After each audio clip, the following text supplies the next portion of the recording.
ادب اطفال کے ذریعے عصری شعور اور آگہی کا تخلیق کار۔ یہ بات تو سبھی جانتے ہیں کہ بچوں کے لیے لکھنا بچوں کا کھیل نہیں، بلا مبالغہ یہ دنیا کا سب سے مشکل ادبی فریضہ ہے۔ اس تناظر میں اندازے کی ایک لغزش اور ہنر کی ایک کوتاہی بچوں کے ذہنی تشکیلات کے عمل کو سبوتاژ کر سکتی ہے۔ دیکھا جائے تو راج آفریدی اس مشکل فرض کو بخوبی نبھا رہے ہیں۔ زمانے حال میں ڈاکٹر راج محمد آفریدی خیبر پختونخوا میں بچوں کے ادیب کے طور پر فعال کردار ادا کر رہے ہیں۔ انہوں نے خیبر پختونخوا کے بچوں کے ادیبوں کو آپ یعنی ادبیات اطفال پختونخوا کے سائے تلے اکٹھا کر کے بڑا کام کیا ہے۔ راج خود بھی بچوں کے لیے ادب تخلیق کر رہے ہیں اور دوسرے لکھاریوں سے بھی کام لے رہے ہیں۔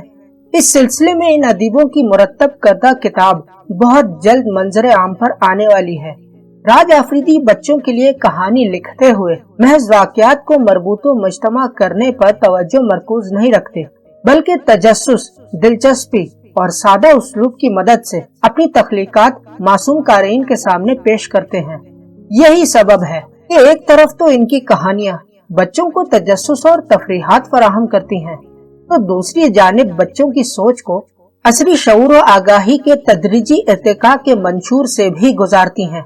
زیر نظر کتاب 19 دلچسپ کہانیوں پر مشتمل مجموعہ ہے، جس میں منفرد عنوانات پر مبنی ہر ایک کہانی بچوں کی ذہنی سطح کے مطابق ہے۔ ڈاکٹر راج نے کتاب میں شامل کہانیوں کے نام بڑے دلچسپ رکھے ہیں، جو قارئین کی توجہ مبذول کرانے کی طاقت رکھتے ہیں۔ چند عنوانات یہ ہیں: گدھا بنا وزیر، صحرائی چڑیل، روزہ دار جاسوس، لیزی چھپکلی، نوڈل فروش ہتھنی، دانت کا غصہ، بے قابو بھینسیں وغیرہ۔ ان عنوانات کی طرح کتاب میں موجود کہانیاں بھی دلچسپ و منفرد ہیں، جو بچوں کے ساتھ بڑوں کو بھی اپنی گرفت میں لے لیتی ہیں۔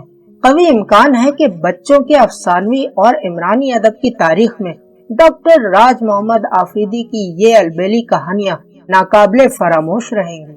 پروفیسر ڈاکٹر اظہار اللہ اظہار، تخلص اظہار، صدر شعبہ اردو، جامعہ اسلامیہ کالج، پشاور۔